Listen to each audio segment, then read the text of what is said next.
It has been a wonderful day. Great job this morning on the. Yes. Yeah. Yeah, no, it's been great. Great. Yeah.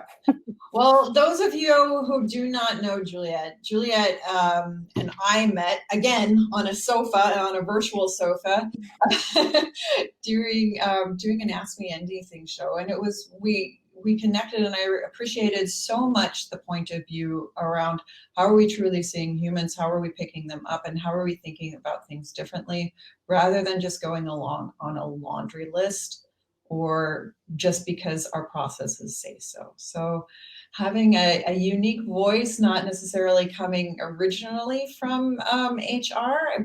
No. Nope. Which is a great thing. And so I'm really excited to hear what you're going to be talking about, really about how are we making sure that human aspect, at least, that sense of a human behind it, how important that is as we continue to go down this trajectory of talent acquisition tools becoming more and more popular, and how do we make sure that the human element doesn't get lost? Sure. Yeah, I'm definitely looking to make things a little less efficient. I'm here for it. Okay, great. I will be sharing my screen in a few minutes, but I wanted to share a bit of a story that I'd seen on Twitter first, and it's something that I saw this month, and I thought it was entirely relevant to today. So really wanted to share it. It was a lady that shared that she'd been put forward for 2 interviews with a specific company, and both of them were using HireVue, and I know that HireVue's come up a lot over the last couple of days from things that I've heard about. But it was really fascinating because what she said was that, and I've got to read it out just to make sure I get it right, is that as a dark-skinned woman, I feel like I've already been filtered out. Should I respond with no thanks? And it just really interested me that the lack of trust of technology could potentially impact somebody even starting to go through the process, and not even counting the bias that may or may not be within it, but actually the trust of from somebody was stopping them from going through it. And it reminded me also of one that wasn't about bias, but my background is all in financial services and technology, and not HR or recruitment, as you may hear.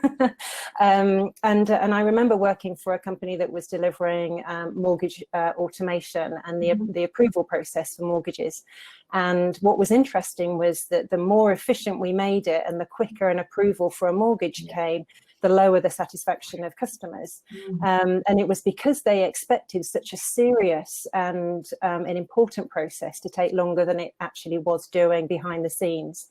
And so one of the things that we had to do was to increase the amount of time that the spinny wheel was on the screen in several places to make it look like we were doing more than we actually were. And so it just really reminded me that the perception of technology and how people's emotions are as they go through these processes are something that we really need to consider much more perhaps than we are doing in our strive for technology and automation and efficiency and getting all of these candidates through a process as quickly as possible. Couldn't agree more, because it's that piece of the assumption of what's going to happen to me that I put a barrier for myself. Yeah. Yeah. Absolutely. And triggers.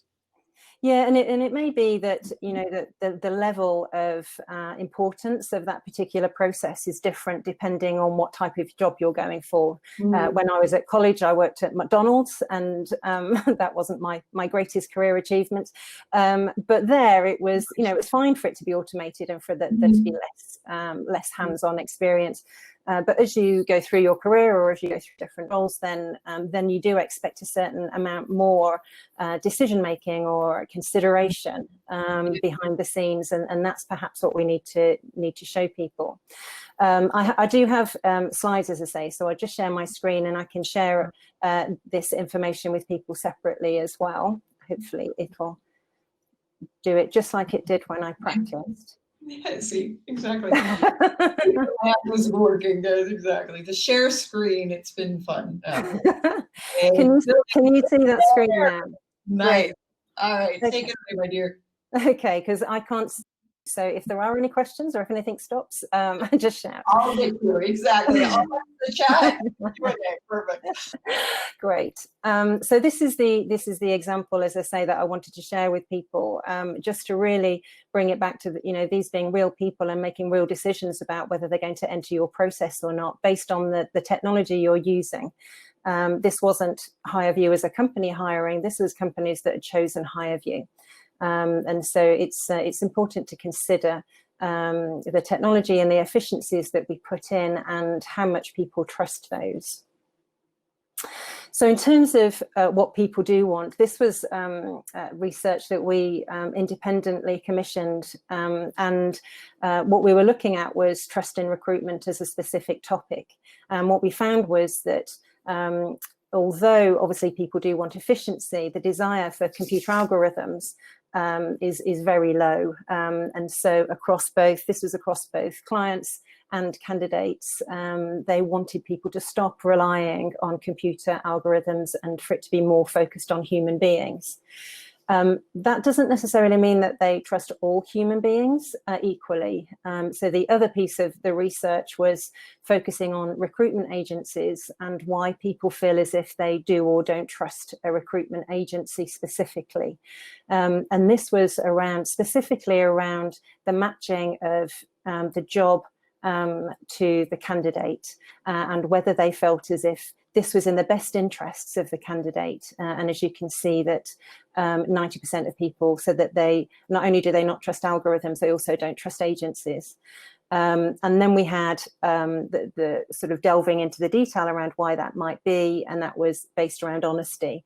And so it's really important to understand that just putting humans in the process isn't something that we can just go, oh, okay, well, it's fine. What we need to really do is focus on trust and where we place our trust. So looking at that, it's kind of thinking about what we need as human beings and what is it that makes us trust things? What is it that makes us comfortable and safe and secure when we're going through a process and just existing as humans?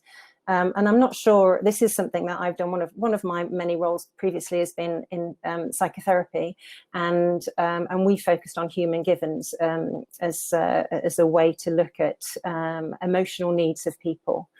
And so when we look at the emotional needs, we can start to see that when we think of things like a sense of autonomy and control, things like that, being in control of the process, has a massive impact on candidates going through a really significant journey in their life, changing a job.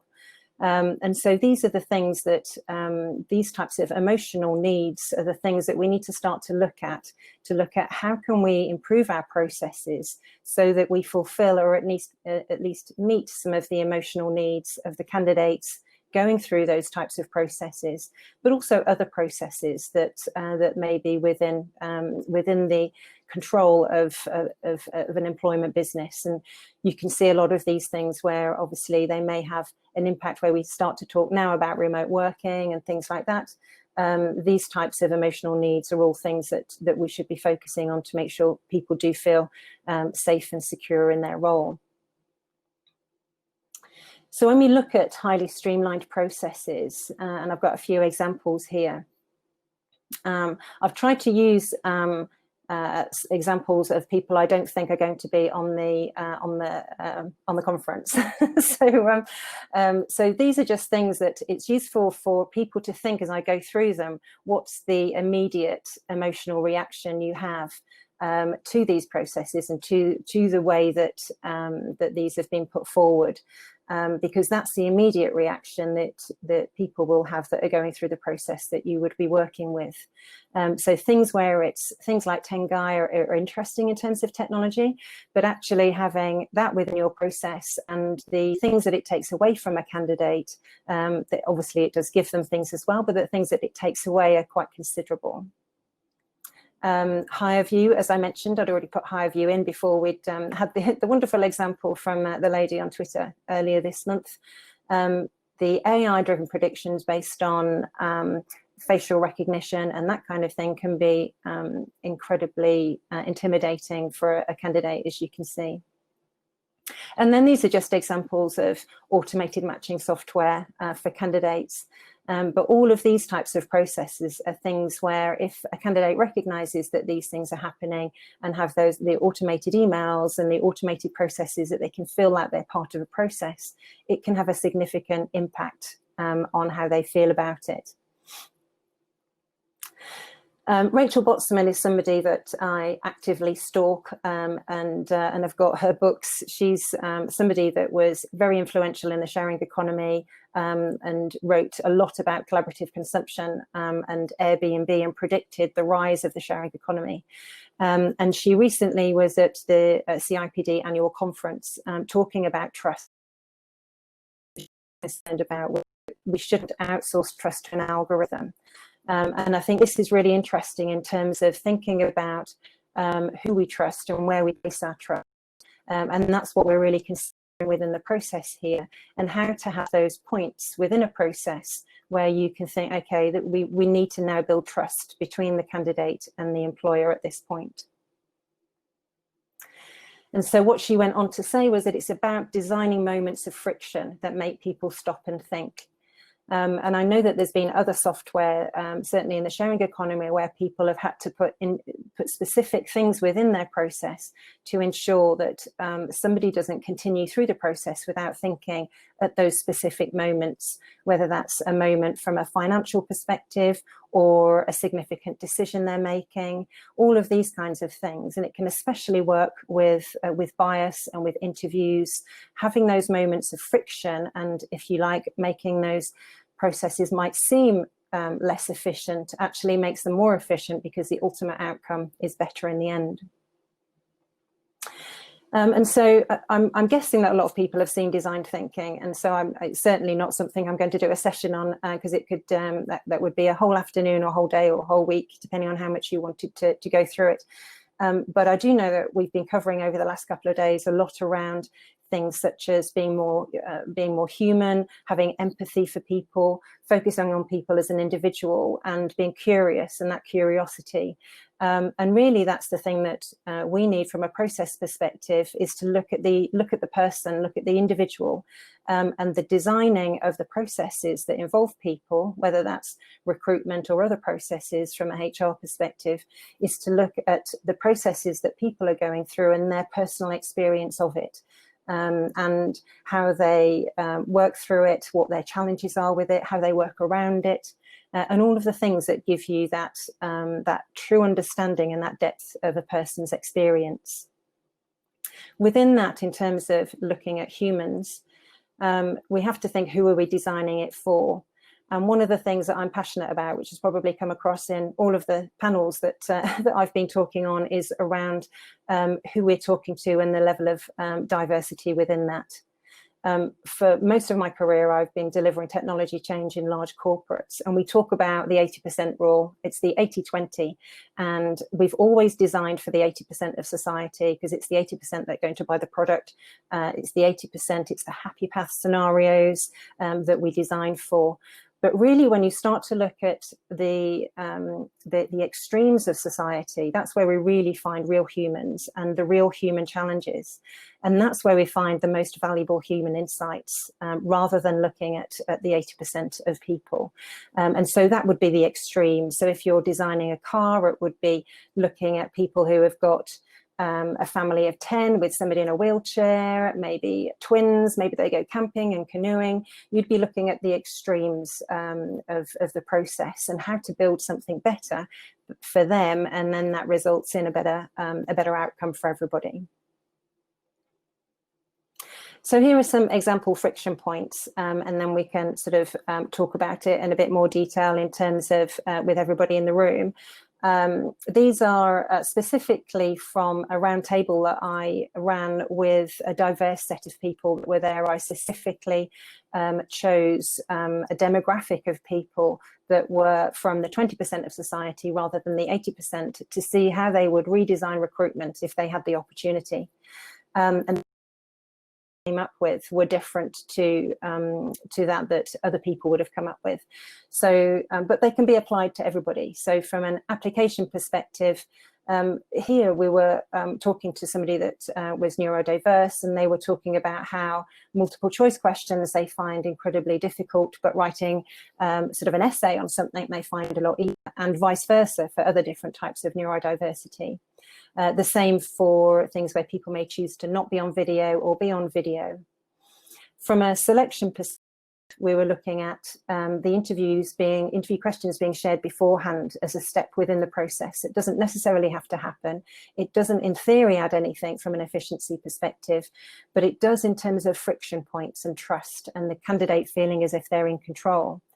And really, when we think about the interview, what a lot of the people around the room were saying is that it feels like the interview is there to try and trip you up, to try and find out what questions aren't you going to answer, rather than what is your best self, who will you bring to work, how can we find that within you and bring it out of you and see who you really are.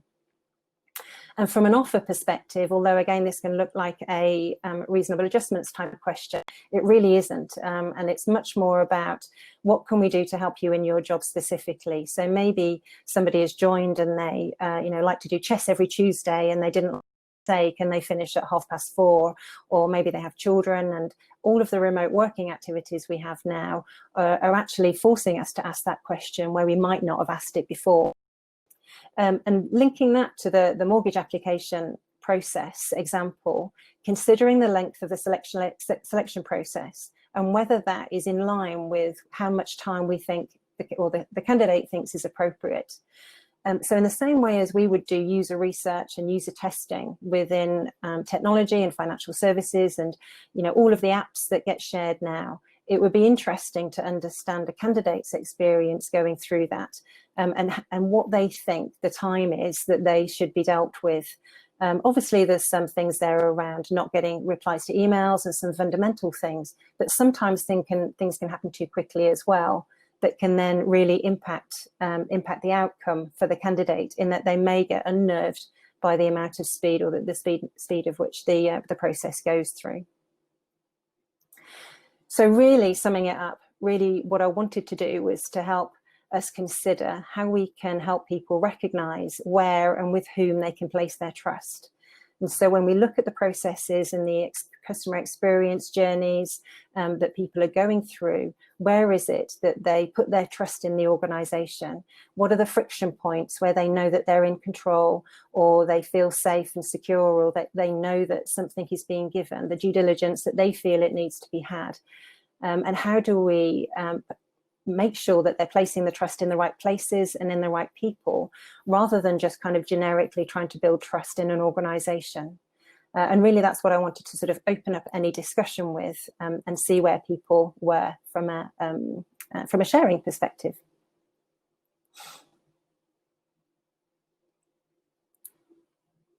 So there, I've just hopefully not sharing my screen anymore. So I think Liz is back. It's there. Yes, I am. There was a question added to the process. I saw that little dial going.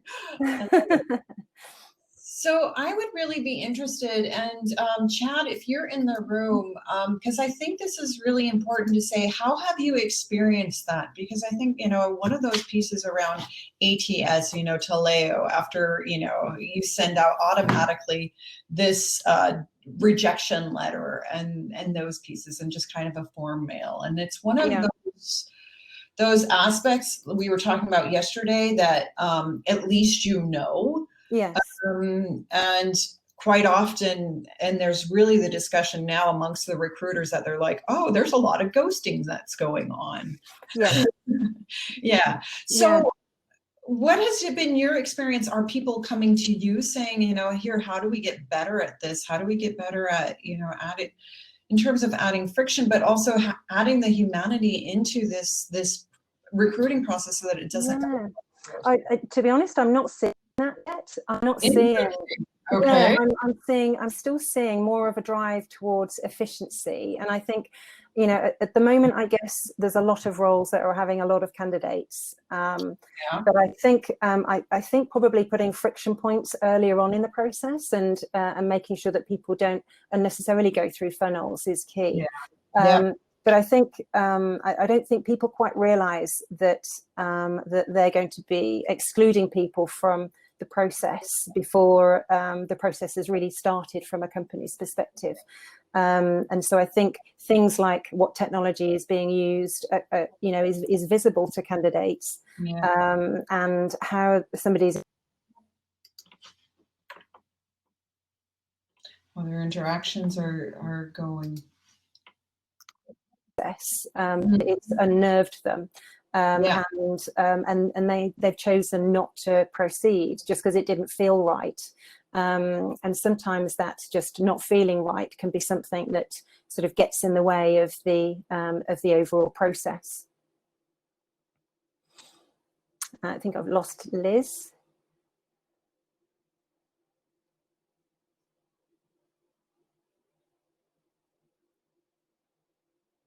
Threw me out completely. So then that's surprising, because if I look at some of the feeds on the recruiters and the sourcers, that's what they've been talking about most, is this aspect of finally understanding what we've been complaining about in terms of user experience. Yeah, and I think there's an awful lot of talk about bringing the human back into the process and the human back into recruiting. But I'm not sure if people really know what we mean, or what they mean, or what anybody means by make it more human and rely less on technology. I don't know if that's something that has been easily defined in any way, because obviously you can get technology that just takes people all the way from you've not even seen them and they've come out the other end of the sausage machine as a candidate and hired before, the amount of touch points are very few within that, if you want that to be as an organization. And so I think the desire for that is quite significant, and so it's interesting to see how that how that plays out in terms of candidate experience and who's missing out as they go through that process and who's dropping out of it. Yeah, very well said. Oh, yay, I'm so glad. So Chad will be coming to this stage. Chad offered, he said he would be willing as a job seeker, so I'm really excited to come in. One of those pieces while he's coming on is, as a talent manager, when we were developing people, it was always about what are those experiences that they need, what really challenges their learning, Julie, and can we help? And it's interesting that aspect of the developmental sense of how are we adding friction, because we know every person needs a different development of how are we having good, purposeful conversations for the efficiency that's getting thrown out. Now, you do a lot with referrals. Is sort of an aspect to get a little bit of that, I don't want to say meat, but a little bit of that differentiation and support for what does this person bring to the table in terms of figuring out what to do when they don't know what to do. And we've looked as a platform, as most startups they start very manual, and it's a bit smoke and mirrors behind the scenes of the platform, and it's not entirely automated. And we've done a certain level of automation, and then we started to do this research, and so we've stopped doing the automation, and we've wanted to really understand where do we want to focus the automation, and focus that around points that the candidate is less interested in, and it just takes effort away from us, and continue to have the friction points at the point of the human contact. So, for example, in our scenario, we think it's a useful friction point for people to have to think about who they know. So in a lot of, for example, employee referrals, people might be asked to send out referral questions out to Twitter or LinkedIn or Facebook, and you get a link to share jobs, which results in an awful lot of candidates.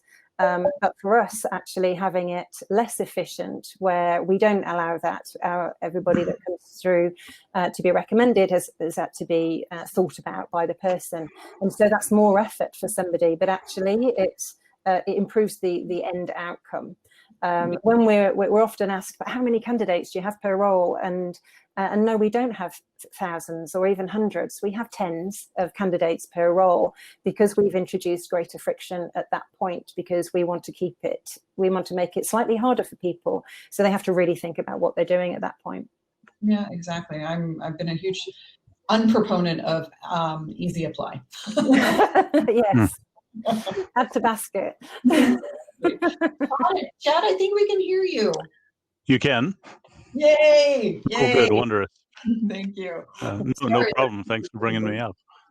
Sorry, I didn't join earlier because I went to put on a more professional looking shirt, and it seems like my camera is not working. So what am I going to do, right? It's a beautiful silhouette you have there, Chad. Yeah, just imagine I look fantastic. No, I really liked what you were saying there about friction, and just to that last point with easy apply. I have, maybe I should explain my situation a little bit first. So I'm based in Japan right now, and I'm originally from Canada, and I'm looking to maybe return back to Canada sometime in the next 6 months to a year, depending on how everything goes. The original plan was to go back during the summer of this year and do my job hunting, but I would like to have something set up if possible before I go. So I've been looking online, and now 450, 500 people have applied for job X, right? And I'm just like, why am I even going to bother? So that's one big thing. And then the other thing that seems to be happening even more now with ghosting, as you mentioned, is that I'll send something in, and within 24 hours, I get an automated response saying no feedback, nothing, right? And again, that's very demoralizing. And some of these companies are companies I really respect. I love what they're doing. I have heard about some of the things that they're doing in learning and development. So I would be excited to join, and I think I can add some value there. But getting that immediate rejection it goes beyond the word soul crushing that Liz used earlier. And then maybe 3 months later, 6 months later, I see that job is still open, or I see another job with that company, and I'm just like, why? I don't want to get rejected a second time. That's even worse. So for me, those are the two big areas right now that I find demoralizing in the whole process. Yeah, and there's no real excuses from a technology, where technology can work really well. There's no real excuses for it not working well. And I know that now, probably with volumes of candidates, there has to be some level of going through a process of selecting which candidates are going to go through to a round. But if it feels as if that hasn't even happened, and especially if the job is still open afterwards, then that's kind of misuse of that of any technology they might have in the background, and the processes in the background as well. And I've seen that a lot on LinkedIn, where you can see how many people have applied for the job, and it just makes people think, why would I bother? Absolutely. No, it's a really interesting, and it's an important point, so one thing I have done with my clients is that I've had them, so I say it's like a restaurant experience. And so I have all my HR managers, so we're in a restaurant, and then I give them a menu, and then I go away and I don't come back, or I get immediately the bill. And, and it's making it real, because in their day-to-day, they don't see that what we're doing to people. And, when you're applying, that is such a nail-biting experience, like you said, and it is, you get your hopes up. You say, okay, well, how am I fit? And, it's a confidence to say, okay, I'm going to try for that. And then to be brushed aside so quickly without really understanding, okay, why, what? And because, maybe there's a Boolean string or some keywords that you missed in your CV, and that was the pre-filter function that was, put in by someone who perhaps didn't even understand the job that they were putting in. And you don't get that opportunity based upon perhaps very not thought through process steps. I mean, I've worked in HR. We usually had most of our interns looking and sifting through, or the applications, and it's that aspect. Can they understand those jobs? they have that depth? And I think that's also how are we honoring, because we're constantly looking for people. Jobs are open for a long, long time, but yet it comes down to how are we actually taking the time to understand how could this be a good fit? Because lost in the logistical whirlwind hellhole. Yes. Which then results in a really horrible and very challenging feeling when you're applying. I almost think it makes it worse when there's technology that's been brought in that handles volumes and that attracts volumes of people. So they've sent jobs to the world to say apply, and then they've had them all come back. But if that technology hasn't been implemented efficiently, then it would have been better to have, nailed a job board to the lamppost outside the office, and actually dealt with the 10 people that might apply, rather than actually implementing something that looks like it's efficient, that perhaps on a architecture diagram looks great and from a ROI looks great, but actually around it is just this sort of minefield and sort of desolate space of people that have been forced to go through it, and the victims of the process that hasn't been implemented properly. Yeah, exactly. And then I think perhaps to that other point is then you get the second aspect that most jobs are given through relationships, in terms of who do you know who would be a good fit?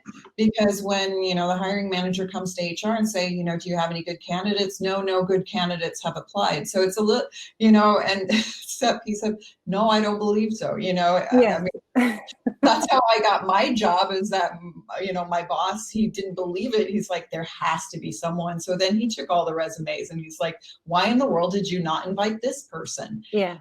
And it's making it real as to, this is a potential for everybody, and how are we making time for it? And yes, it does take time, but I always say we take time for quality spills. We take time for customer issues. Yeah. We take time for finding the right people and the right candidates, and then giving them feedback that is actually going to be helpful for them. Yes, yeah, absolutely. And as I was saying, we had a conversation yesterday on one of the panels about the pendulum of technology swinging so far, and it feels like it needs to swing back a bit, so that we have less reliance on it. Like with the 500 applications and immediate response, it's like efficiency gone crazy, and then not even working particularly well if the job's still open as well. Things aren't hooking up. And so it feels like it needs to swing back a bit to a point where there's still that balance of humans at the key points of the process, rather than complete reliance on it. I don't know, Chad, if you've had some good experiences amongst those that you've been going through. If I'm going through the online application process, not so much, but if I've been going through recruiters, it's been a little bit more pleasant. Simply because I'm dealing with a human being. Still haven't got any jobs through it, but I have at least spoken to somebody. They have passed my resume on, even though it might get rejected there. I am getting some feedback, so that's been a much more compared to my first couple of years when I was dealing with recruiters. More recent interactions have been significantly more pleasant. Oh, that's good. That's been a good thing. So maybe there's some changes there. Maybe, yeah. But I also, it's interesting. Like I've talked to a lot of people about this, and I've had some people say that I should take a more shotgun approach and just send as many resumes as I can and just see what I get, to just test the waters, get some interviews here and there to just, get the practice under my belt. I don't necessarily have to accept the offer. And other people are telling me I have to be very, very precise in what I choose, make sure that it aligns with everything that I want to do in life and my vision and purpose and all of that. And so I've taken both approaches, and the results have been identical. I've spent hours tailoring a cover letter and a resume for one particular role, ghost, and then another one, shotgun 100 resumes and maybe get 2 responses, and then maybe do an interview, which is good practice. But in the end, get ghosted again. And back to the old soul crushing moment. And it does. I think it does. And although our platform is a referral platform, it's unfortunate that people have to rely on referrals, and trying to network with people to get in somehow to an organization and find out, do I know anybody that works there, and that kind of thing. But that ends up being the sort of route that people are forced to take, because the other routes just don't lead anywhere at all. And so, but that often, then leads to the same kinds of people working in organizations as they've always had, in terms of people that can have some influence over employees there. But I do think that if companies can consider their networks better and what networks they have access to, whether that's going out. So if they need somebody in fintech, then there are fintech meetup groups they could direct their applications or their job descriptions towards, rather than sending them so broadly out, sending them to specific networks where the experts are there. They can either recommend people, or they can, there'll be people in those groups that automatically interested in that particular industry or job, and from a client perspective, going to those networks, so they find the people that are trying to network in those places to find the jobs. At the moment, that's kind of where we are in terms of talking to clients and looking at their analysing their networks with them, so that they can understand what crowds do they have access to as well as our own, so that they can specifically go to say 5 or 6 crowds of people, including their employees, and see who they find from that, rather than the broad spread of adverts that seem to be happening at the moment. That manager's bench is critical these days, I think. So yes.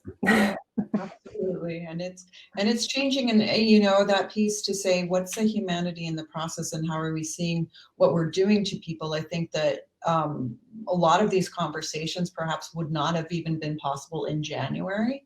And now it really is that aspect of, we need, the mental strain, that, our health, our vitality, it's becoming more and more apparent even to managers who didn't see that before. They're seeing the juggle, they're seeing the struggle.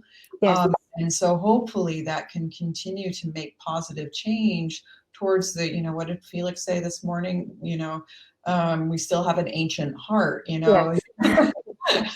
The future has an ancient heart, and it's that piece of how can we add more humanity and just respect for one another in what we do. Absolutely. And I think I'm not even sure whether people within the process see what's happening in it. And so just kind of, why don't sort of trying that process themselves in terms of applying for a job, and actually see what happens in that process, and that they get automatically discounted from a job they're already doing or whatever. And actually, we call our members up and our candidates and ask them for feedback. What was, how did you experience that? What was it like? How were we? Did we go over the top and annoy you, because we are a little bit fond of our candidates, or did we, were we okay? But so few people actually go and ask those key users in the process how they felt about it. And it's critical to making the process more efficient in the right way. In the right way, exactly. Thank you so much. I can't believe it, and thank you so much, Chad. And we will continue the discussion, because I think here, as we look to how do we source our next job, that's going to be coming up, and I think those are really important questions to ask, because we get both. I completely understand. It's like, find your magic sauce and only go there, or spray and hope. Spray and hope, I guess it says sometimes. But neither feels good. And I think that aspect of, we were talking to our cohorts, and they said, oftentimes networking feels icky because it feels transactional. And that's one of the pieces behind this summit, is how do we network as we appreciate each other, and how are we connecting and fostering and helping? And those it is about how are we creating opportunity and awareness of even what's out there, because we all know what happens in an internet minute. The likelihood that this is going to cross your screen is really very rare. So what can we do and in terms of our honeycomb to support each other, so that doesn't feel icky, but it feels natural to say, hey, we're in this together. What can we do to help support? Yeah, and contractors are great at networking. I was a contractor for 20 years, and sometimes I'd not speak to people for like 2 or 3 years because I was in a long-term contract, and then I'd get back in touch. Hi. But, I think as long as you do that authentically, and people know and respect you, then it's fine. You just you just need to have get a bit of confidence to do it, and then it actually is fine. Just be honest when you do it, I think. Sure enough. I didn't want your brownie recipe. Yeah. It's all a cover. Yeah. I love it. Well, thank you so much, Juliette. Thank you so much, Chad. Really appreciate it, and we will continue to connect. Appreciate it. Thanks for letting me up. Thank you. All right, everybody. So you guys know the procedure. I'm going to throw you back out onto the floor, and then we'll make the announcement, and then we will start up with the next session. All right. Thanks, everybody.